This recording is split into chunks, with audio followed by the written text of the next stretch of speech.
Hi, my name is Shannon Antela, and I am president and co-founder of Great Tails Animal Rescue of Itasca County. We are a nonprofit 501c3, volunteer-based and foster-based animal rescue. We established 3 years ago in August, and to date we have taken in approximately 344 animals in our care. With me today is Lacey and Tammy, and they will talk a little bit about themselves and their roles in our rescue. We're here today to mainly focus on our building fund. We have collaborated with Grand Rapids Area Community Foundation for a building fund for our shelter building. Because we are foster-based, all of our animals are in foster homes currently. We do not have a shelter building. We do have an office space in the Central Square Mall located in Grand Rapids, but our animals do go into homes, and we are very reliant on our foster homes and our volunteers to support us. The building fund that we are working on right now is a challenge of $50,000 that started with one of our benefactors who wanted to try and get a really good shot in the arm with getting some more funds for the building. The challenge goes from this month, August, until December 31st of this year at midnight, and the goal is to get $50,000 and match the $50,000 from our community members and hopefully more sponsors. There is a couple different ways to donate. We have a little red button for our building fund on our website, and that is www.greattails, tails like a wagging tail, animalrescue.com. And you can also donate on our fundraiser page on Facebook. We also have a Facebook page that is Great Tails Animal Rescue. With that being said, I'm going to turn this over to our Vice President and co-founder, Lacey Pauley. I'm Lacey. So we're hoping, so far the benefactor has donated $200,000 towards the building fund, and the matching grant is for $50,000 more additional that they will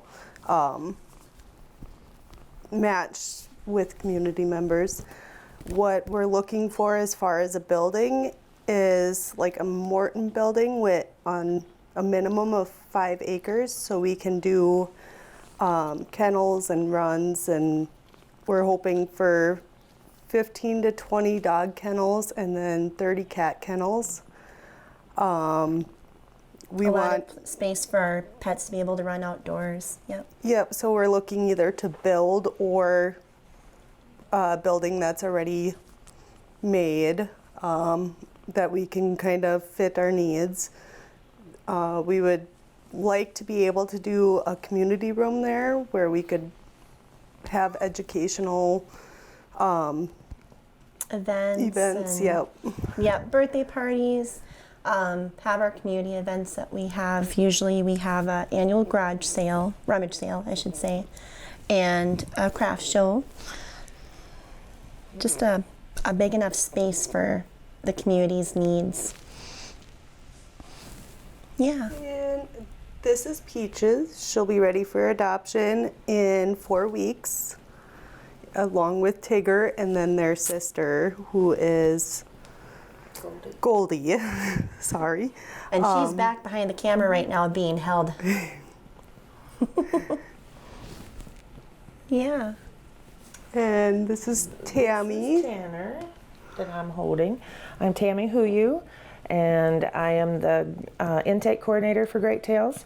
I have been with the organization, will be 2 years this November. I have 20 plus experience working with animals as a vet tech, dog groomer, wildlife rehabber, you name it. Working with this group has been just a godsend and a blessing to me because it fulfills my heart and desire to work with animals. This area is in a dire need of a shelter. We, as Shannon said, we have taken in 344 pets since we started 3 years ago. But just since July 20th of this year to today, we have taken in 64. It just kind of exploded on us in the last few weeks, and we are out of fosters. We are completely full, and that means that we have to turn people away. We get calls daily that we have to turn dogs and cats, kittens, puppies away because we just don't have the room for them. Our fosters are loaded to the max. This little guy here came to us just recently, and he's already got an adoption pending, and he's just a sweet little love. And but it's little babies like this that we want to help the most, have a good home to keep them safe. And without a shelter to be able to do more, we are limited right now with what we can do. So we'll do the best that we can with what we got, and we need help and support financially to continue doing what we are doing. And the community here has been absolutely amazing. The outpouring and the love, the donations that people have made. We just have to ask for anything, and boom, it's there. It's outside our door. Dog food, cat food, bedding, cat litter, leashes, collars, anything that we ask for, man, even money. If we have a critical care animal that has come in that the vet bills are really steep, which we've had many, we ask for help, and you people have been providing, and we thank you so much. Yes, thank you very much to our supporters.